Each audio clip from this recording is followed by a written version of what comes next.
1 Tê-sa-lô-ni-ca chương 1. 데살로니가전서 1장. Phao-lô, Sin-vanh và Ti-mô-thê gửi đến hội thánh tại Tê-sa-lô-ni-ca ở trong Đức Chúa Trời là Cha và trong Chúa là Đức Chúa Giêsu Christ. Cầu xin ân điển và bình an ban cho anh em. 바울과 실로아노와 디모데가 하나님 아버지와 주 예수 그리스도 안에 있는 데살로니가 사람의 교회에 이 편지를 씁니다. 은혜와 평화가 여러분에게 있기를 빕니다.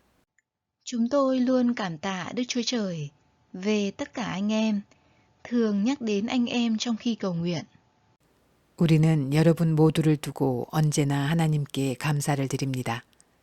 우리는 기도할 때에 여러분을 기억하고 있습니다.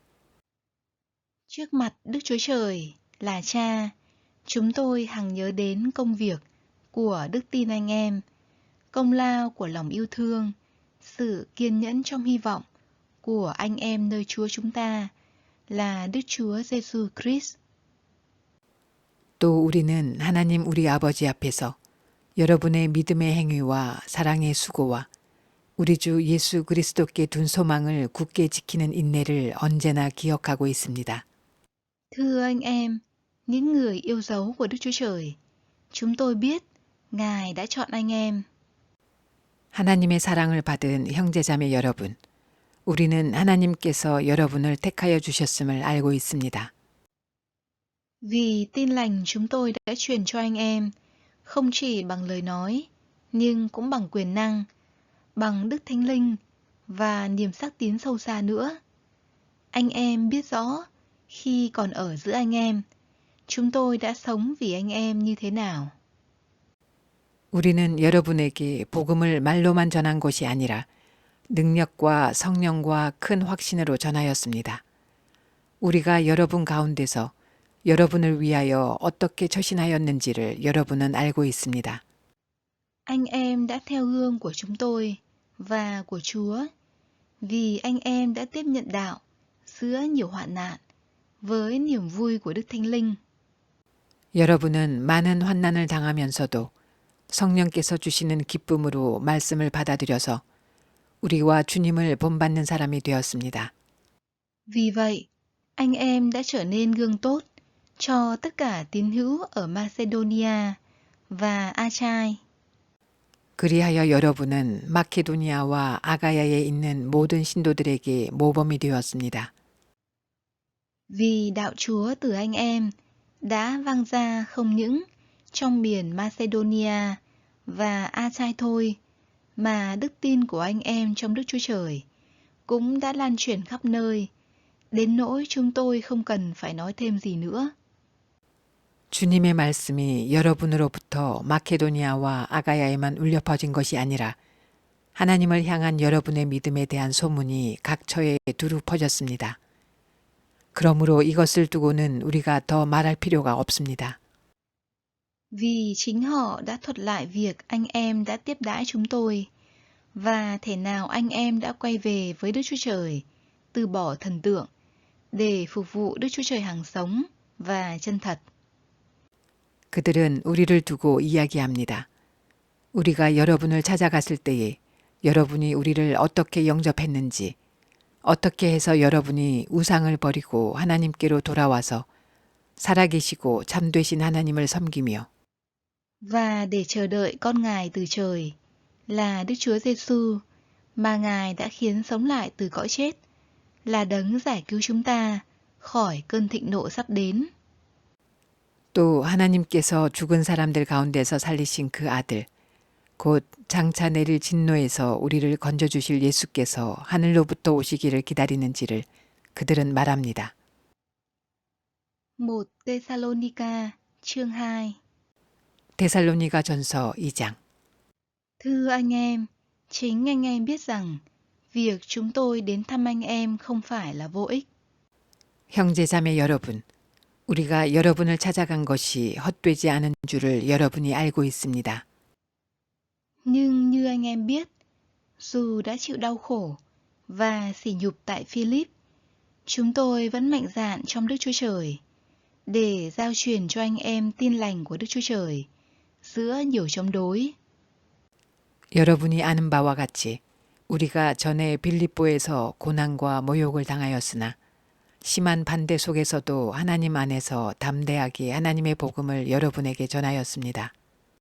Vì sự giao giảng của chúng tôi không xuất phát từ sự sai lầm, cũng không có ý đồ xấu xa hoặc để lừa dối ai.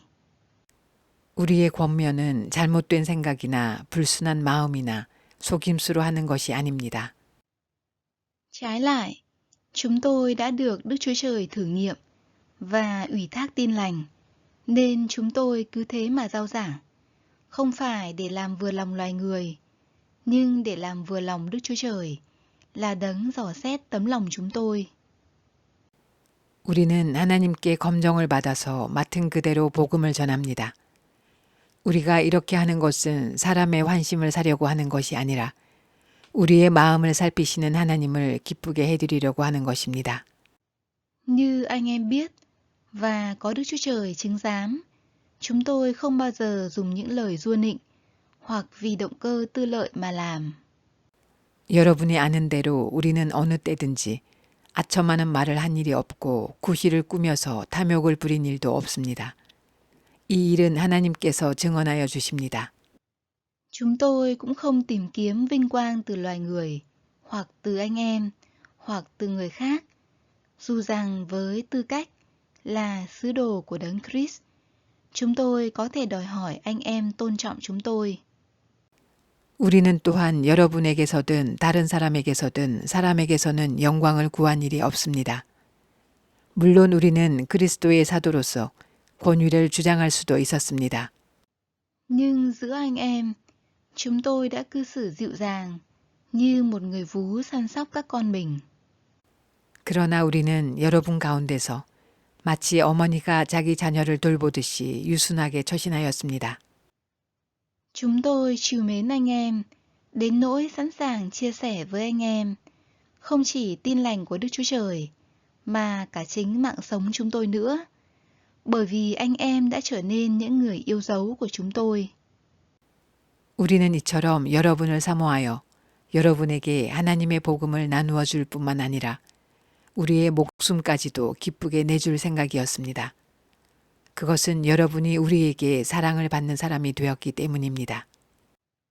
Thưa anh em, hẳn anh em còn nhớ nỗi lao nhọc và vất vả của chúng tôi trong khi rao giảng tin lành cho anh em. Chúng tôi làm việc ngày đêm để không trở thành gánh nặng cho một ai trong anh em. 형제 자매 여러분, 여러분은 우리의 수고와 고생을 기억하고 있을 것입니다. 우리는 여러분 가운데 아무에게도 폐를 끼치지 아니하려고 밤낮으로 일을 하면서 하나님의 복음을 여러분에게 전파하였습니다. Anh em làm chứng và Đức Chúa Trời cũng chứng giám rằng đối với anh em là những tín hữu, chúng tôi đã cư xử cách thanh sạch, công chính và không có gì đáng trách. 또 신도 여러분을 대할 때에 우리가 얼마나 경건하고 올바르고 흠 잡힐 데가 없이 처신하였는지는 여러분이 증언하고 또 하나님께서도 증언하십니다. Anh em cũng biết, chúng tôi đã đối xử với từng người trong anh em như cha đối với con. 여러분이 아는 바와 같이 아버지가 자기 자녀에게 하듯이 우리는 여러분 하나하나를 대합니다. Khích lệ, an ủi và khuyên nài anh em sống một cách xứng đáng với Đức Chúa Trời, là đấng gọi anh em vào vương quốc và vinh quang của Ngài. 우리는 여러분을 권면하고 격려하고 경고합니다마는 그것은 여러분을 부르셔서 당신의 나라와 영광에 이르게 하시는 하나님께 합당하게 살아가게 하려는 것입니다.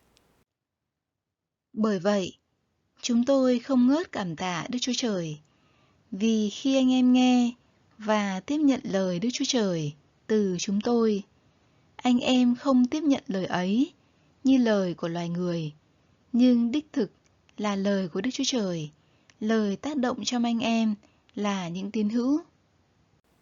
우리가 하나님께 끊임없이 감사하는 것은 여러분이 우리에게서 하나님의 말씀을 받을 때에 사람의 말로 받아들이지 아니하고 실제 그대로 하나님의 말씀으로 받아들였기 때문입니다. 이 하나님의 말씀은 또한 신도 여러분 가운데서 살아 움직이고 있습니다. Thưa anh em đã noi gương các hội thánh của Đức Chúa Trời trong đấng Christ Giêsu tại Giu-đê, vì anh em cũng cùng chịu những nỗi khổ từ chính đồng bào mình, như các hội thánh ấy đã chịu từ người Do Thái. 형제자매 여러분, 여러분은 그리스도 예수 안에서 유대에 있는 하나님의 교회들을 본받는 사람이 되었습니다. 그들이 유대 사람에게서 고난을 받은 것과 같이 여러분도 여러분의 동족에게서 똑같은 고난을 받았습니다. Những người đã giết Chúa là Đức Chúa Giêsu, giết các nhà tiên tri và bắt bớ chúng tôi. Họ làm buồn lòng Đức Chúa Trời và thù nghịch với mọi người. 유대 사람은 주 예수와 예언자를 죽이고 우리를 내쫓고 하나님을 기쁘게 해드리지 않고 모든 사람에게 적대자가 되었습니다. Ngăn cấm chúng tôi rao giảng để cứu dân ngoại. Họ luôn làm cho tội lỗi mình đầy dẫy thêm. Nhưng cuối cùng, cơn thịnh nộ của Đức Chúa Trời đã giáng trên họ. 그들은 우리가 이방 사람에게 말씀을 전해서 구원을 얻게 하려는 일까지도 방해하고 있습니다. 그리하여 그들은 자기들의 죄의 분량을 채웁니다. 마침내 하나님의 진노가 그들에게 이르렀습니다. Thưa anh em, về phần chúng tôi, tuy xa cách anh em ít lâu, xa mặt chứ không cách lòng. Chúng tôi vẫn thiết tha mong được gặp lại anh em, mặt đối mặt. 형제 자매 여러분, 우리가 잠시 여러분을 떠난 것은 얼굴이요 마음은 아닙니다. 우리는 얼굴을 마주하고 여러분을 볼 수 있기를 간절히 바라고 있습니다. Vì vậy, chúng tôi, nhất là tôi, Phao-lô, đã 2 lần muốn đi đến cùng anh em, nhưng Satan đã ngăn trở chúng tôi. 그러므로 우리는 여러분에게로 가고자 하였고, 특히 나 바울은 한두 번 가고자 하였습니다.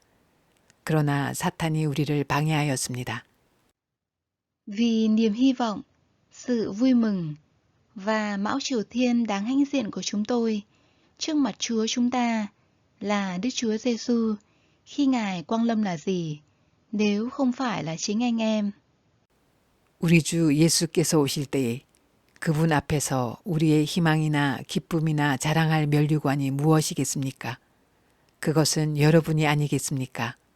Vâng, chính anh em là vinh quang và niềm vui của chúng tôi. 여러분이야말로 우리의 영광이요 기쁨입니다. 1 Tê-sa-lô-ni-ca chương 3.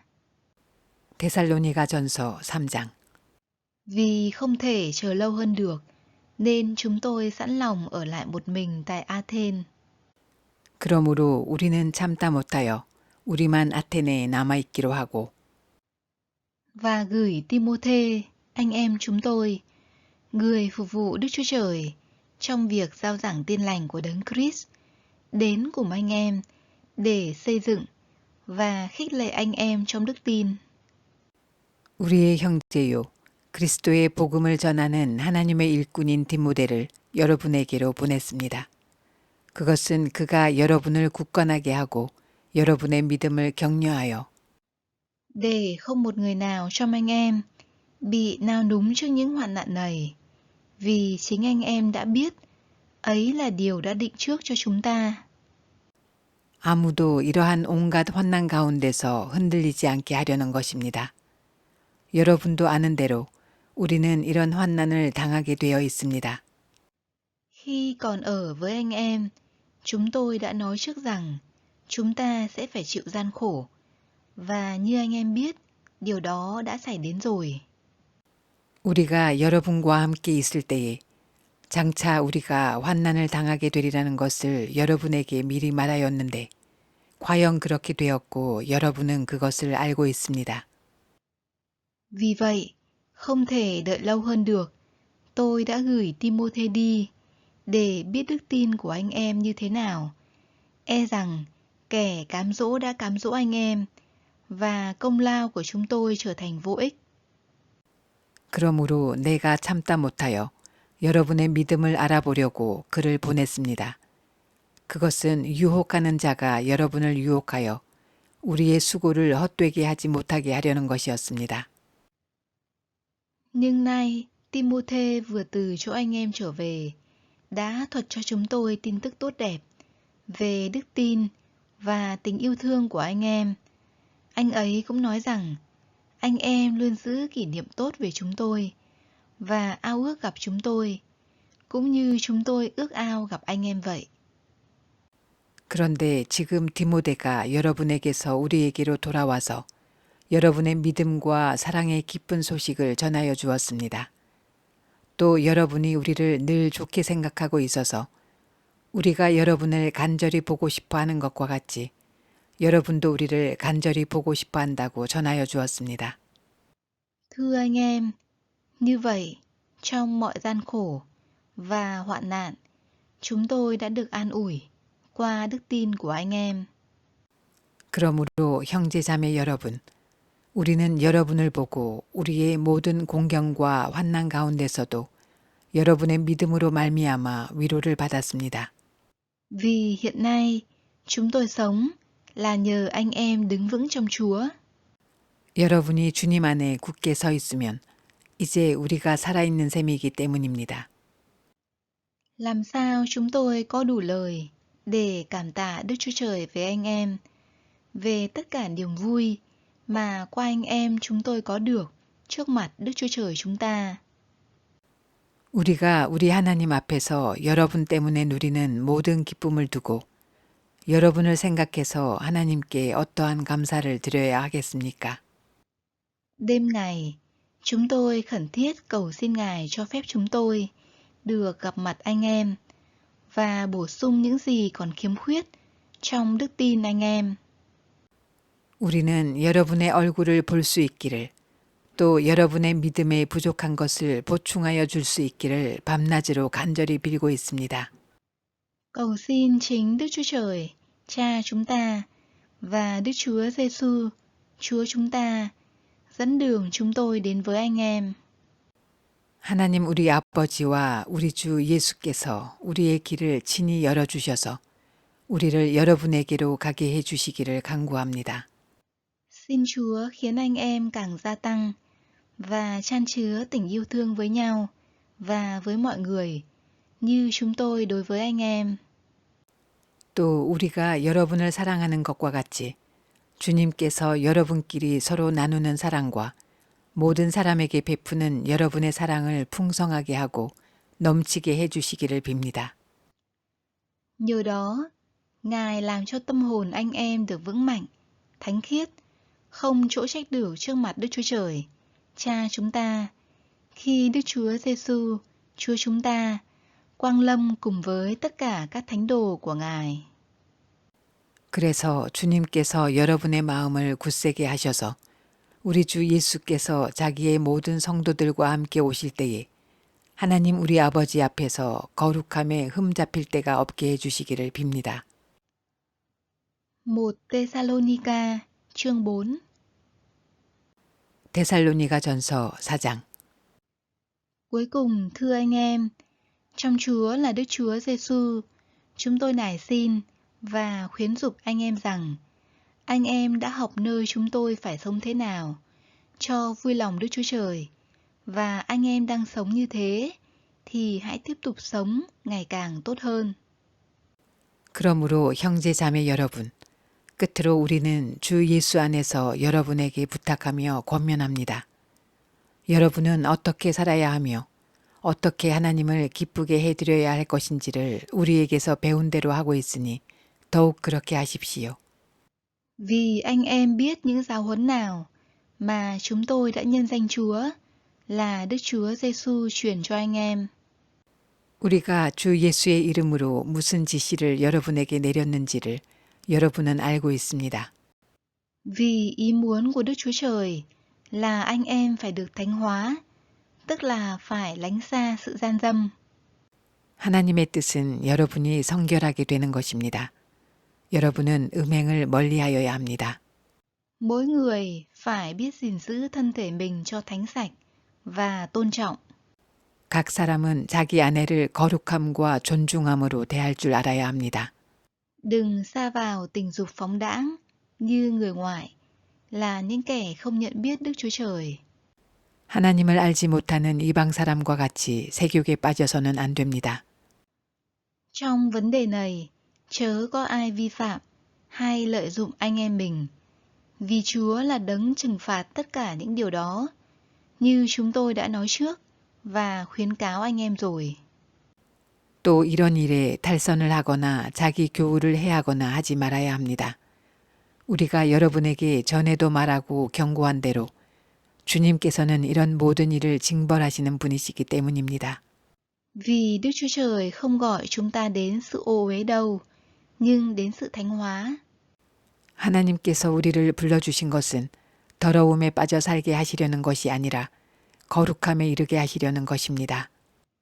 Cho nên, ai từ chối điều chúng tôi nói, thì không phải là từ chối con người đâu, nhưng là từ chối Đức Chúa Trời, đấng đã ban Đức Thánh Linh của Ngài cho anh em. 그러므로 이 경고를 저버리는 사람은 사람을 저버리는 것이 아니라 여러분에게 성령을 주시는 하나님을 저버리는 것입니다. Về tình huynh đệ, thì chẳng cần ai viết cho anh em, vì chính anh em đã được Đức Chúa Trời dạy, phải yêu thương nhau. 교우들에 대한 사랑을 두고서는 여러분에게 더 쓸 필요가 없겠습니다. 여러분이 직접 하나님께로부터 서로 사랑하라고 하시는 가르침을 받아서 Thật sự, anh em cũng đang làm như vậy với tất cả anh em khắp miền Macedonia. Nhưng thưa anh em, chúng tôi khuyên anh em càng yêu thương hơn nữa. 온 마케도니아에 있는 모든 형제 자매에게 그것을 실행하고 있기 때문입니다. 형제 자매 여러분, 우리는 여러분이 더욱더 그렇게 하기를 권면합니다. Hãy tập sống trầm lặng, chăm lo công việc riêng của mình và lao động bằng chính tay mình, như chúng tôi đã dặn bảo anh em. 그리고 우리가 여러분에게 명령한 대로 조용하게 살기를 힘쓰고 자기 일에 전념하고 자기 손으로 일을 하십시오. Như vậy, nếp sống anh em được người ngoại cảm phục và anh em không lệ thuộc vào ai cả.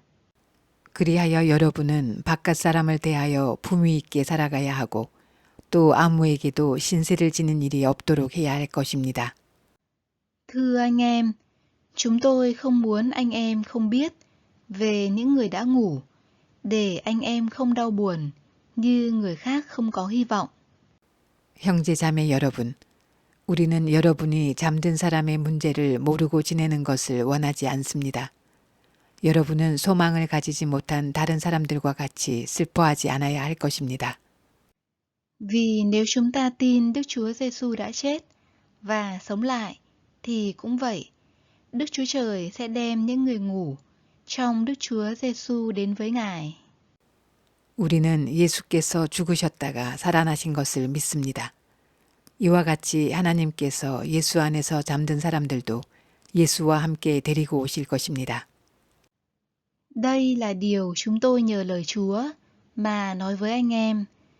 Chúng ta là những người đang sống mà còn ở lại cho đến ngày Chúa Quang Lâm, thì sẽ không đi trước những người đã ngủ. 우리는 주님의 말씀으로 여러분에게 이것을 말합니다.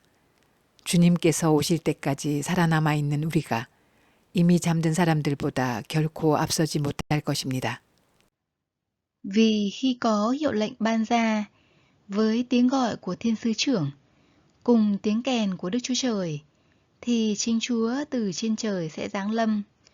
Bấy giờ, những người chết trong đấng Christ sẽ sống lại trước tiên.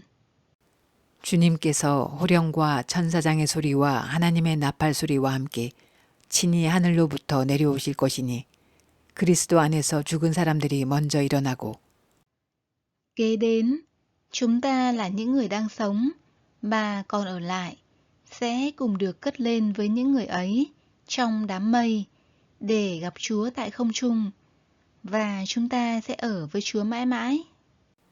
그 다음에 살아남아 있는 우리가 그들과 함께 구름 속으로 이끌려 올라가서 공중에서 주님을 영접할 것입니다. 이리하여 우리가 항상 주님과 함께 있을 것입니다. Vậy, anh em hãy dùng những lời này mà an ủi nhau. 그러므로 여러분은 이런 말로 서로 위로하십시오. 1 Thessalonica chương 5. 데살로니가 전서 5장. Thưa anh em, về thì giờ và thời điểm thì không cần phải viết cho anh em. 형제자매 여러분, 그 때와 시기를 두고서는 여러분에게 더 쓸 필요가 없겠습니다. Vì chính anh em biết rõ rằng ngày của Chúa sẽ đến như kẻ trộm trong ban đêm vậy. 주님의 날이 밤에 도둑처럼 온다는 것을 여러분은 자세히 알고 있습니다. Khi người ta nói hòa bình và an ninh thì sự hủy diệt bất thần ập đến, như cơn đau chuyển dạ xảy đến cho người phụ nữ mang thai. Họ không sao tránh khỏi. 사람들이 평안하다, 안전하다 하고 말할 그때에 아기를 뵌 여인에게 해산의 진통이 오는 것과 같이 갑자기 멸망이 그들에게 닥칠 것이니 그것을 피하지 못할 것입니다. Nhưng thưa anh em không ở trong bóng tối, đến nỗi ngày ấy đến bất ngờ cho anh em như kẻ trộm. 그러나 형제자매 여러분, 여러분은 어둠 속에 있지 아니하므로 그날이 여러분에게 도둑과 같이 덮치지는 않을 것입니다. Vì tất cả anh em đều là con của ánh sáng và con của ban ngày. Chúng ta không thuộc về ban đêm, cũng không phải thuộc về bóng tối. 여러분은 모두 빛의 자녀요, 낮의 자녀입니다. 우리는 밤이나 어둠에 속한 사람이 아닙니다. Vậy, chúng ta không ngủ như người khác, mà phải tỉnh thức và tiết độ. 그러므로 우리는 다른 사람들처럼 잠자지 말고 깨어 있으며 정신을 차립시다. Vì người ngủ thì ngủ ban đêm, kẻ say thì say ban đêm. 잠자는 자들은 밤에 자고 술에 취하는 자들도 밤에 취합니다. Nhưng chúng ta thuộc về ban ngày, nên hãy tiết độ, mặc áo giáp bằng đức tin và tình yêu thương, lấy hy vọng về sự cứu rỗi làm mũ trận. 그러나 우리는 낮에 속한 사람이므로 정신을 차리고 믿음과 사랑을 가슴막이 갑옷으로 입고 구원의 소망을 투구로 씁시다. Vì Đức Chúa Trời không định cho chúng ta chịu cơn thịnh nộ, nhưng cho hưởng sự cứu rỗi trong Đức Chúa Giêsu Christ, Chúa chúng ta. 하나님께서는 우리를 진노하심에 이르도록 정하여 놓으신 것이 아니라 우리 주 예수 그리스도로 말미암아 구원을 얻도록 정하여 놓으셨습니다. Là đấng đã chết vì chúng ta, để chúng ta hoặc thức hoặc ngủ đều được sống với Ngài. 그리스도께서 우리를 위하여 죽으신 것은 우리가 깨어 있든지 자고 있든지 그리스도와 함께 살게 하시려는 것입니다. Vậy, anh em hãy khích lệ nhau và xây dựng nhau như anh em vẫn làm. 그러므로 여러분은 지금도 그렇게 하는 것과 같이 서로 격려하고 서로 덕을 세우십시오. Thưa anh em, chúng tôi xin anh em hãy kính trọng những người đang làm việc vất vả giữa anh em, là những người vì Chúa mà hướng dẫn và khuyên bảo anh em. 형제자매 여러분, 우리는 여러분에게 부탁합니다. 여러분 가운데서 수고하며 주님 안에서 여러분을 지도하고 훈계하는 이들을 알아보십시오. Hãy lấy lòng yêu thương mà tôn kính họ vì công việc họ làm. Hãy sống hòa thuận với nhau. 그들이 하는 일을 생각해서 사랑으로 그들을 극진히 존경하십시오. 여러분은 서로 화목하게 지내십시오. Thưa anh em, xin anh em hãy khuyên nhủ kẻ lười biếng, khích lệ người ngã lòng, nâng đỡ kẻ yếu đuối, kiên nhẫn với mọi người. 형제 자매 여러분, 여러분에게 권고합니다. 무질서하게 사는 사람을 훈계하고 마음이 약한 사람을 격려하고 힘이 없는 사람을 도와주고 모든 사람에게 오래 참으십시오. Hãy cẩn trọng, đừng lấy ác báo ác, nhưng luôn tìm dịp làm điều tốt đẹp cho nhau, cũng như cho mọi người. 아무도 악으로 악을 갚지 말고 도리어 서로에게 모든 사람에게 항상 좋은 일을 하려고 애쓰십시오. Hãy vui mừng mãi mãi, 항상 기뻐하십시오. cầu nguyện không thôi. 끊임없이 기도하십시오. Hãy cảm tạ Chúa trong mọi hoàn cảnh, vì đó là ý muốn của Đức Chúa Trời đối với anh em trong đấng Christ Jesus. 모든 일에 감사하십시오. 이것이 그리스도 예수 안에서 여러분에게 바라시는 하나님의 뜻입니다. Chớ dập tắt Thánh Linh, 성령을 소멸하지 마십시오. chớ khinh rể các lời tiên tri. 예언을 멸시하지 마십시오. Hãy xem xét mọi việc, điều gì tốt đẹp thì giữ lấy. 모든 것을 분간하고 좋은 것을 굳게 잡으십시오. Mọi hình thức gian ác thì phải tránh xa. 갖가지 모양의 악을 멀리하십시오. Cầu xin chính Đức Chúa Trời bình an, thánh hóa anh em một cách toàn diện. Cầu xin tâm linh, linh hồn và thân thể anh em được giữ vẹn toàn, không chỗ trách được khi Chúa chúng ta là Đức Chúa Giêsu Christ quang lâm. 평화의 하나님께서 친히 여러분을 완전히 거룩하게 해주시고 우리 주 예수 그리스도께서 오실 때에 여러분의 영과 혼과 몸을 흠이 없이 완전하게 지켜주시기를 빕니다. Đấng đã kêu gọi anh em là thành tín, chính Ngài sẽ làm việc đó. 여러분을 부르시는 분은 신실하시니 이 일을 또한 이루실 것입니다. Thưa anh em, xin cầu nguyện cho chúng tôi. 형제자매 여러분, 우리를 위하여 기도해 주십시오. Hãy chào tất cả anh em bằng cái hôn thánh. 거룩한 입맞춤으로 모든 믿는 사람들에게 문안해 주십시오. Nhân danh Chúa, tôi yêu cầu anh em, hãy đọc thư này cho tất cả anh em được nghe. 나는 주님을 힘입어 여러분에게 명합니다. 모든 믿는 사람들에게 이 편지를 읽어 주십시오. Cầu xin ân điển của Chúa chúng ta là Đức Chúa Giêsu Christ ở với anh em. 우리 주 예수 그리스도의 은혜가 여러분과 함께 하기를 빕니다.